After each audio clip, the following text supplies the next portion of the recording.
Welcome to the Be Unstoppable in the Zone podcast.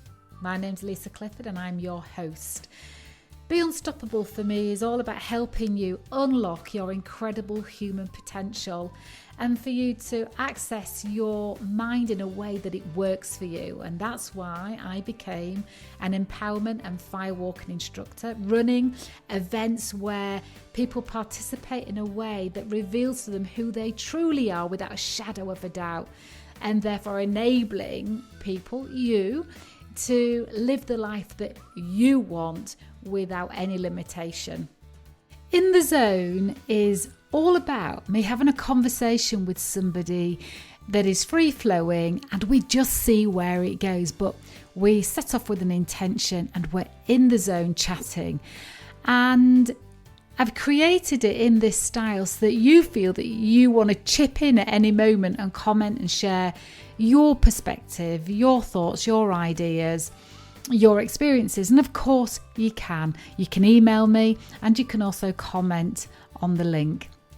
So sit back or enjoy your drive or your walk for this next episode of In the Zone.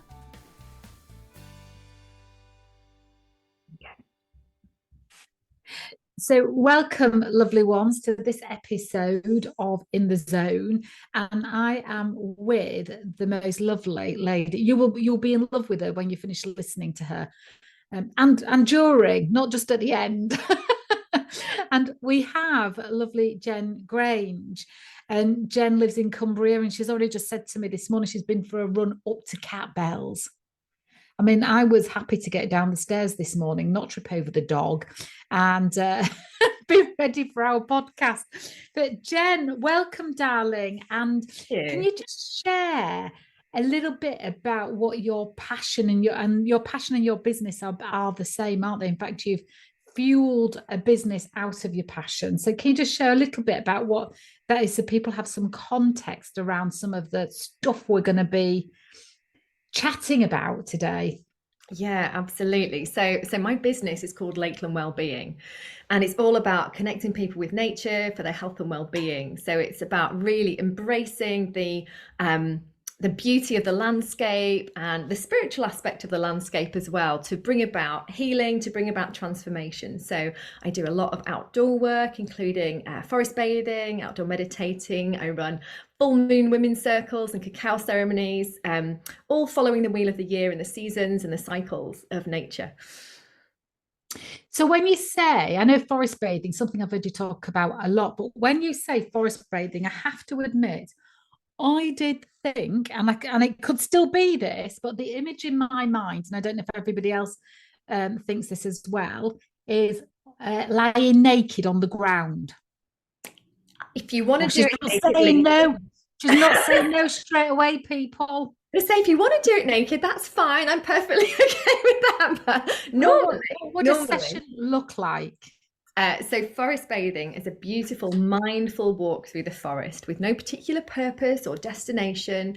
And it's really focusing in on all of our senses. So what we can hear, what we can see, what we can smell, what we can taste as well, what we can touch. And it's an opportunity to really switch off from the outside world, is to have a digital detox, which is beautiful. And the reason it's called forest bathing is because in Japan, it's a practice known as Shinrin-yoku, which the literal translation is forest bath.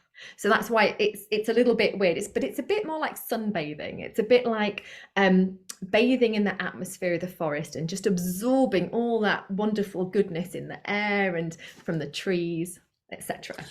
I think the word bathing makes us initially think, because we do most bathing naked, don't we? So get bathing in the bath and sunbathing we do naked, which is why I instantly thought that forest bathing was a naked experience, but it's not. It's immersive. It's a walk being completely present with what is. Absolutely. And like leave your mind at the gate of the forest. Wonderful. Yeah. And you live in the most gorgeous part of the world to do that in. Cumbria. Just stunning, isn't it? Yeah, I'm really lucky, and we have the most amazing landscapes and great forests. Um, yeah, it's my spiritual home. Mm. And mentioning the word spiritual is a lovely segue, because when we were talking about us having a conversation on this podcast and what we would talk about, and our um, alliance and our connection is through Sundoor, which is the world's leading firewalking and empowerment school, and which is a very, very spiritual, connected way of learning and being taught. So that was our mutual connection. And you've done other spiritual work. And I thought we could talk around the word for a little bit, have a chat about what we both think about the word spiritual and what it means to us, and what it is and what it isn't in our perspective, what people confuse it with. I thought we could just chat around this much used, and I think on occasion much misunderstood word, spirituality. So from your point of view, what does it mean, and how long have you been connected with it for? And then I'll share my introduction into it. Sure. Okay. So, spirituality to me is that understanding that there's something bigger than us. You know, there's something greater than us. I am not here as Jen Grange by myself. I'm actually connected in a beautiful way to all that is, to all that's around me. And for me, spirituality is very earth based. So I mentioned before that I follow the wheel of the year and really connect with the seasons, the cycles of nature, the elements as well. The moon especially is a really big part of my spiritual practice, and it's an opportunity. I believe spirituality is our own personal way of connecting with something that is bigger than us, something that connects us to that collective consciousness, that beautiful universal energy of the universe, and helps us to feel alive, helps us to feel enlightened, and brings us joy, essentially. Mm. And how did you first get introduced to it? So I've had a really strong connection to nature ever since I was a kid, because I grew up in the countryside and was always outdoors, like hanging out with trees or hanging upside down in trees, splashing in water. You know, I was a real kind of outdoorsy girl. And it wasn't until, so I used to do it in a more hedonistic way. So I did a degree in outdoor studies, which is like expedition management, and I would take people out in the fells and take people climbing and what have you as part of my job. And then in my 20s, I was introduced to Reiki. Now, my mum had done Reiki when I was a little girl, so I'd always had Reiki in my life. So I had this kind of understanding of the Reiki energy. And then in my 20s, I decided to learn it myself. And it was from that point on that I really began a spiritual practice. So I would give myself Reiki every day. I would connect to that universal energy for my highest and greatest good, for my own well-being, and also to support the things around me that I was doing. So I would use it in my work. You know, when I used to work for the civil service, I used to be in the army. I used to bring Reiki into all of my work all the time. It became a really big part of my life. And then I suppose my kind of deeper spiritual journey began probably after I had children. So after I had kids, I got really stressed by being a parent. Essentially, I had two very small children and a husband who's on the mountain rescue team. He was away an awful lot, and I was really struggling. So I began to practice mindfulness. And when I began to practice mindfulness, I began to become much calmer. But the act of being mindful and doing my mindfulness practice really opened me up so much more to what was out there. Previous to that, really, though, actually saying that's kind of really got me grounded into what I was doing rather than just flitting in and out of it.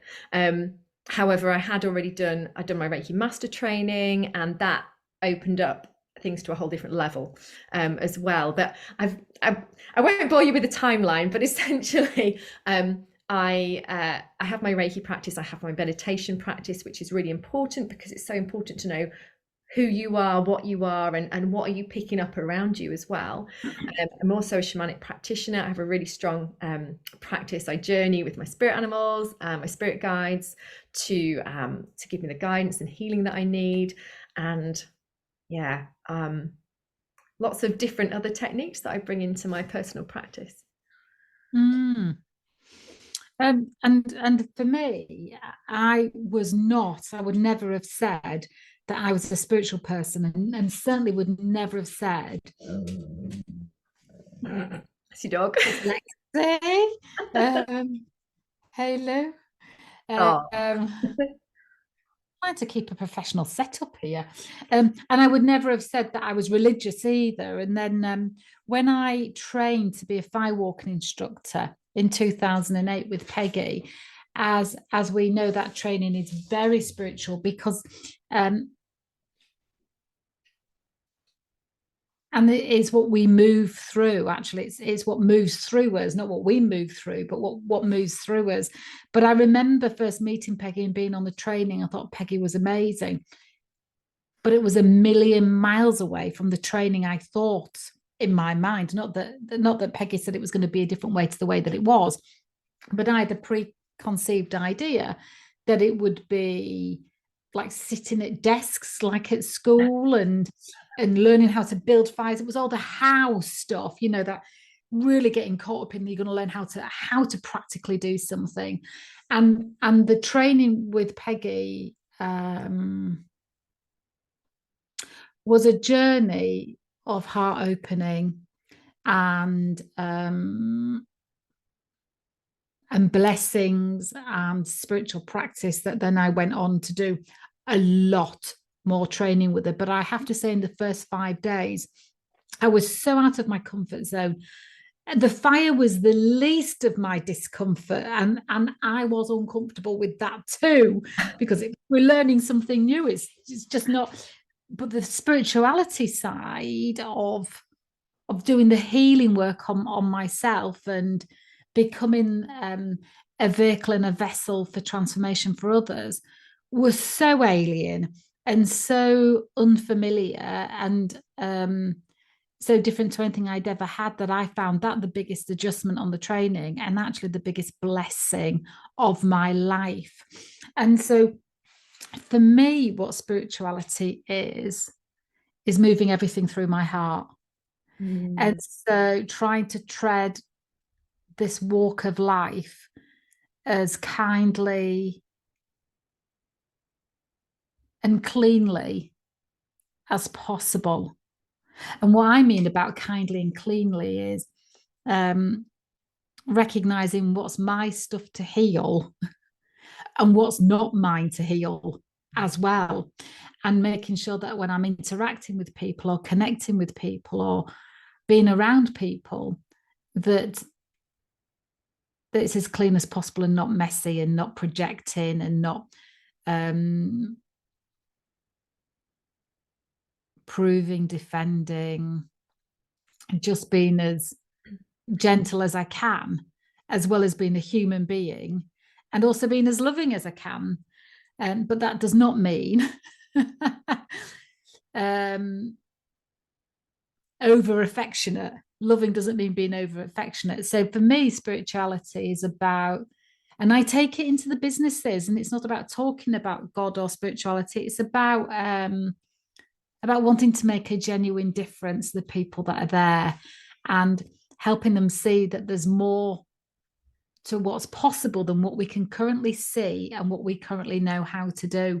And that's what it is. And as you say, it's the energy, it's the energy framework that we're all connected, and what we feel and what we think and what we feel transmits out. And we, as we've spoken about loads of times, and we can manifest and attract brilliantly in alignment with our thoughts. So that's what spirituality means to me, is that love of what I do, and love of purpose, and love of humanity in an align. I try to be aligned with it. But what do you think? What people misunderstand about spirituality when they generalize about it? What do you think the common misunderstandings are? I think spirituality is often connected to religion, which Yeah, is fine, because now I don't follow a particular religion. If I was, I would probably be pagan or Wiccan, but I follow my own religion. I have my yeah, own way of doing things.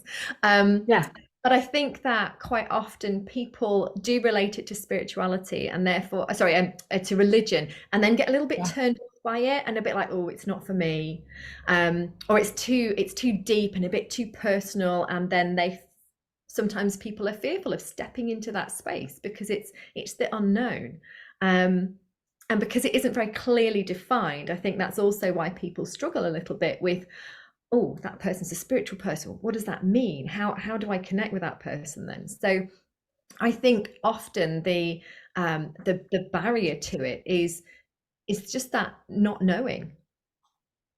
I think as well, it's this that overarching belief of seeing is believing. So if I can't see it, I don't believe it. Or that they think it's about ghosts or spirits, and to some extent it is. But the way that we're talking about it is about harnessing our own inner spirit and working with that as well as being a human being. There was something I was going to say. Oh yeah,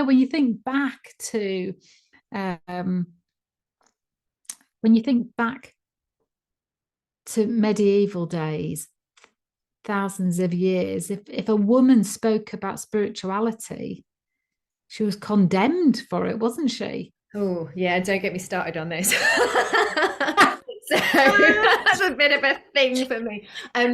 So yeah, and speaking about femininity and spirituality, before Christianity came in, before thousands of years ago, people worship the goddess. They worship the feminine energy because the feminine is the creator of life.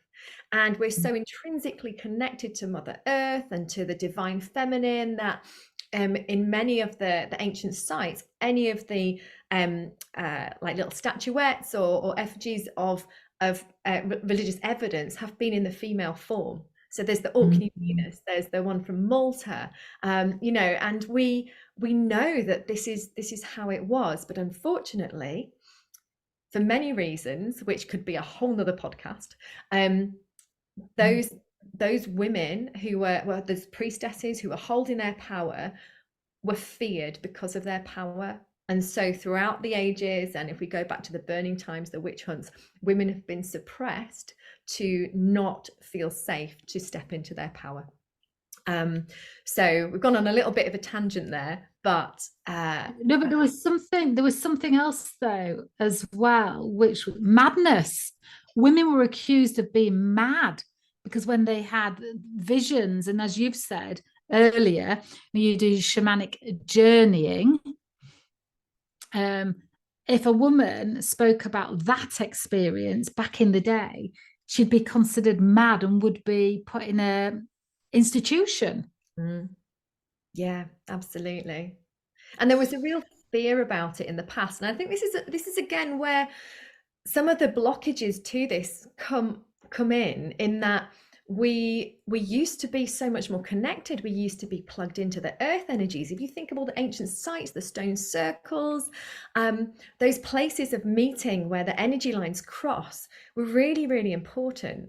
And then as really, I'm kind of, I don't want to point the finger, but Christianity plays a very big part in this, and the patriarchy. So as our systems changed, it wasn't safe to practice in this way, and so that's why it's been lost. And not only was it not safe to practice, but people were taught to fear it. We were taught to fear spirits. We were taught to fear, like you say, somebody that can predict what's going to happen. They must be a witch. They must be dancing with the devil. And because all of this is quashed, in the past, we don't have access as we do, as we could have done. But also people are taught to fear it. So I think sometimes people still fear that element of spirituality because it's the unknown, because it's related to perhaps what we might have termed as the dark arts. Mm, mm.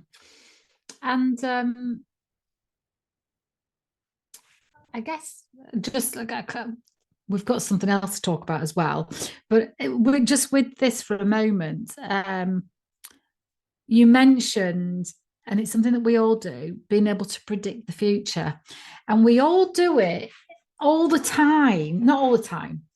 We all do it, but some of the time where we think of somebody and then they call us, and that's a really common example that we get given out. We say, but is that an element of prediction or attraction? Or can it be both? I suppose it depends.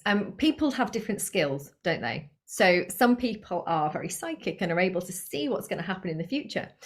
Often that's often there are when somebody's predicting the future, often there are different paths which can take, which depend on circumstances. So it can be one possible future. It's not always set in stone because it depends on our particular actions. So there are people who can do that. When I do my work, when I do my shamanic work, when I do my connecting with my spirit guides, often I will ask, what's going to happen in the future? What's for me? What's for somebody else coming up? And I might get a bit of an idea. But just as you're saying, is that, yes, it's going to happen, or is that a projection which I can then hold on to, and that image and that feeling helps to guide me in that direction? Who knows? I think Stevie Ward said at my event back in November, Carl Jung says, unless we make our unconscious conscious, we live our lives believing it's fate. Mm. I think I've missed a bit out there. But basically, it's our unconscious thinking is also manifesting, because everything, as we said right at the beginning, is energy. It's all connected. We can pull it towards us, we can push it away, we can create blocks, we can create more flow, but our unconscious thoughts are still transmitting. And then when we create that reality, we put it down to fate, where in fact it's what we've unconsciously created. And it's not external and separate and thought, oh, it's already predestined, but it's actually manifested. Does that make sense? Have I said that right in a way that not just you understand, but everybody else that's listening does? I hope so. It's a bit like, so I work with the law of attraction, which is what we give out and get back. So I work in a very energetic way. And the way that we can work with this is with the feelings in the heart. So the heart is 5,000 times more powerful electrically than the brain. So our heart kind of beams out this electromagnetic signature all the time. And when we see ourselves in the future, when we know what we want and we want to create, if we imagine ourselves in the future, we see ourselves there and we feel all the feelings. So we feel joyful, excited, grateful, whatever it is, and we hold those emotions in our heart and then imagine ourselves beaming them out to the universe. That is our signal to the universe that this is what we want to create for ourselves. And it's not so much about, we can be very specific about it, but often it's I want more joy in my life. I want to be more happy. I want to have more abundance. And when we can give out those signals to the universe without having that little fear of lack in our mind as well, we can truly surrender to it. That's when that sort of stuff comes back to us. That's when the happiness comes back and things begin to change. And when you work with this as a regular practice, your life can be transformed. It really can work for me. yeah. Well, I think I've done loads of work with laws of attraction. In fact, it was quite remarkable how I learnt about it. It was in 2004. This email with a presentation landed in my inbox. I watched the presentation. I related to all of it. And then I went back to find it and it had gone. Completely gone. Not in my deleted, not in my junk. It had gone. But I'd remembered it remembered it all. I wrote it all down straight away. And so the way that this email described it, this presentation, this email described it, was absolutely brilliant. There were 5 ways to attract what you want, or 5 steps. First was to know exactly what you want with clarity, as though you're in the success of it. Second part was to ask for it. You can ask it out loud. Third part was to believe. I think the fourth part was to act as if you already have it. And the fifth part was to be grateful for it. Yeah. And then but it was all about, and I think there was a part about raising your energy vibration frequency, because like attracts like. And then how do you raise your energy vibration frequency? And so the components for that were really a brilliant model for living your life anyway. There's no downside to these points that I'm going to say next. And the first part was eat healthily. So either if you can grow it or catch it, eat it. I mean, you don't have to eat it, but that's the majority of what you eat, is if you can grow it or catch it. Drink water. Sleep. Exercise. And think positively. And those 5 things, the quality, your sleep hygiene, drinking the water, eating clean food, exercising and thinking positively, all raise your energy vibration frequency. And then you start naturally attracting with ease more of what you want in your life, or great like flow. People pick up the phone really quickly, and people are saying yes to things, and people let you out at the roundabout, and the checkouts at the supermarket are quiet when you go in. These little things all start to happening, and it's noticing all those little things, which moves us on to the next thing I thought we would cover today. And you've mentioned it already, and I've just mentioned it, which is about gratitude. The value of gratitude. And it can be very the word can be very overused, as though gratitude is a tool to get more. That's the more the side I like the sound of the least. I have a different view of gratitude. But before I launch into that, what's your thoughts, beliefs, feelings, attachments to gratitude? So gratitude for me is a daily practice, and it forms part of my mindfulness practice anyway. So every morning I sit and do a mindfulness practice, and there's always an element of gratitude in that, even for just waking up with a roof over my head and clean air to breathe and enough food to eat. Those are really simple things, but so important as well. So gratitude kind of helps to set you up for the day. Now, gratitude has an energetic vibration. When we were talking about emotions before, each emotion has an energetic vibration. We've just been talking about raising our energetic vibration. So, if you think about different emotions, if you're feeling sad, you've got a really low vibration. But if you're feeling joyful, you're kind of up here, aren't you? You're like, oh, hooray. So gratitude sits up here as well. Gratitude helps to raise our vibration. And when we can truly begin to connect with gratitude, it helps to improve our ability to love ourselves, ability to love other people. It opens up so many opportunities, just as we were talking about the law of attraction and things that come back to you. Because when we're truly grateful for something, say for example, you're truly grateful that you have enough money to do something specific, even to feed your family. I'm so grateful for that money. That's the kind of work we're talking about with the law of attraction, because I'm so grateful for it, and more will come our way because we're grateful for it. So gratitude works in that way. There's a practice that Peggy Dillon shared with us, which I know that you'll do as well, which is counting your pearls. So you imagine at the end of the evening that you're stringing the mala beads of pearls, and you think about all the wonderful things that have happened during your day. Now, you might have had a really shitty day, and actually, the things that you put on your pearls are, I had a really nice cup of coffee. I had somebody smiled at me. I had a really nice bath. Those could be the things that you're grateful for. Or you could have had a flipping amazing day, and there will be loads of stuff in there that you can string your pearls.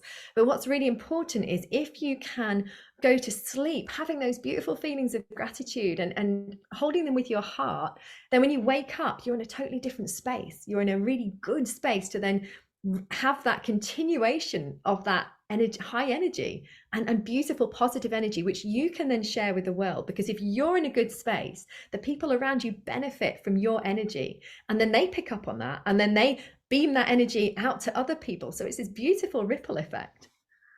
I think the counting your pearls is so valuable, because you get to the end of the day, and often our human mind looks at what we haven't got done, or the phone call that didn't go so well, or where we could have done much better. It's a bit like we've been conditioned to with there's usually a father that says it in the family and creates a belief of don't get too big for your boots, and when you celebrate a success, or you're happy about something, or the higher you go, the further to fall, or don't get your head above the parapet. And there's all those kind of things that are said to us when we're younger that then creates a behavior over years of, don't count your chickens. If something's going well, don't count your chickens. Things happen in threes. There's all these belief sentences, belief statements that then make us look at where we're not good enough, what we've got to work on next, and where's the next thing that we're going to trip over. So we tend to not look at our pearls, because we've been conditioned through some like parenting style in order to keep us modest and grounded, and not to alienate ourselves from our friends, and all those good reasons. But it does create a behavior of only looking at where we need to be better, and not looking at where we're already either enjoying something brilliant, or achieving something good, or experiencing something great. That to look at that is fool's gold almost. And actually looking at what we have and recognizing it and celebrating it and honoring it is a way of strengthening it, so that we don't diminish those things and try and replace them with searching for other things, when we've already got a really brilliant foundation. Did you recognize that in people, that sometimes the belief systems that are accidentally instilled through casual statements become our current behavior and perspective? Yeah, so I do quite a lot of therapeutic work with different techniques, and I find that a lot of my clients have these really really strong limiting beliefs about what they can do and what they can achieve, and have been made to feel small, or it's not safe to, like you say, it's not safe to blow your own trumpet, or to be too big. And it's not always just through it's very much often through our childhood, especially between the ages of 2 and 6, is where we pick up a lot of our beliefs. It's interesting, some of the work that I do goes back into the womb, goes back into generational work, generational things that have happened in a family, and also go back to past lives as well. So it can be really interesting where we pick these things up from. But one of the things that I really work with my clients, and for myself really, is that we all have this beautiful ability to shine. We all have this inner beauty and inner abilities, which are often squashed and quashed, and we feel like we can't be too bright, we can't be too shiny, because we'll get hammered for it. You mentioned putting your head above the parapet. It's not safe. And a lot of us feel it's not safe to do that. But actually, who are we not to shine? We are a creation of the universe. Marianne Williamson says this beautifully. I can't remember her exact words, but who are we not to shine? We are a child of what she terms as God, as however we might interpret God, the beloved, how a spirit. And actually, how does not shining and being small, how does that serve the universe? How does that serve the world? And if we can allow ourselves to shine, we also give other people permission to shine as well. And then they can shine their beautiful light, and we help to raise the vibration of humanity, of the planet. And that is where we can begin to really do some good, because when humanity's in a good place, we care about the planet. And this kind of goes back to the roots of my work, is that when we are in a good space, when we are able to love and to be loved, we can begin to love our planet. And that is when things are going to start to shift. I see this in you, Lisa. I see you shining. You shine like a really big, bright light. And think how many people that you influence. And then how many people that those people you influence go on to go, oh, hey, I'm feeling different now. And actually, I'm in a much better space. And then those people pick up on it too. It's this beautiful ripple effect. Yeah, and I think you said thank you for that. I think you said something then that I just wanted to touch on a little bit, but I'll come to it because I want to stick with gratitude for a second. I remember seeing a video that had come up on Facebook, and it's somebody that had filmed, these speakers coming onto the stage, and this person loved this speaker that had come on the stage. And the guy had said, and he got on the stage and he went, "Wow, I'm so grateful that you're all here today, because I'm telling you that the main reason is if I'm grateful for it, then I'll get more speaking gigs." Oh, yeah. And I just completely switched off. And it's not to say he wasn't a brilliant speaker, but I saw him use the word gratitude as though it would get him more of something, rather than him actually being seated and rooted in a sense of privilege to be there, a sense of honoring the opportunity that he had in front of these people to make a massive difference in their lives. Instead of him actually being in gratitude, I saw him use it as a tool and technique that gets more. Now, of course, we know it doesn't work like that, and he won't get more. But he also thanked the audience in a way that was part of his process, and not because he actually was grateful to them. So for me, it really pressed my buttons, but it made me deepen my understanding. I took that moment to think, why am I so triggered by this? Why am I so resistant to anything that he's got to say? And I did switch off. And I took it as an invitation just to explore why gratitude, what it looks like for me and what it's done for me, and why I'm so grateful for gratitude. And I think my journey with gratitude, I used to be very self-loathing. And I kind of took over from my stepmom, who used to say really horrible things to me. I took over her voice in my mind as I grew up over. So I was with my stepmom from being 14 to 17, but those 3 years, was maybe 2.5 years even, of that constant reminder of how worthless I was and nobody liked me. She would do it, say it to me daily, multiple times a day. That then became my inner voice. And so I then, when I started to be in gratitude, and it was just my own way of being grateful for things like, I don't know, that I could find something easily, or parked my car easily, or the postman walked past and there were no bills for me. I know that they just come straight out my account now. We don't write checks out for them anymore, but still grateful that he doesn't put something nasty in my letterbox. Grateful that I could get hold of somebody. Grateful that my room is warm. I come down and put the radiators on, make myself a cup of coffee, and then when I come into work, this room is warm. I know I put the radiators and I made it happen, but I'm grateful that I've got the radiators. I'm grateful that I've got the room. I'm grateful that I remembered to do it. And so there's a feeling of when you're just grateful that is a nicer vessel and vehicle to live within, to carry around. But what I noticed is whilst I'm having that conversation in my mind of gratitude, I am not having the conversation of self-loathing. And interestingly, my relationship with myself is the one that I'm having with the internal dialogue I'm having all the time, which is about being grateful that I've got time to have a piece of toast before this podcast, being grateful that I've got you on this podcast, being grateful that I've got a podcast. Don't know how many people listening, but I thank you to all 5 of you.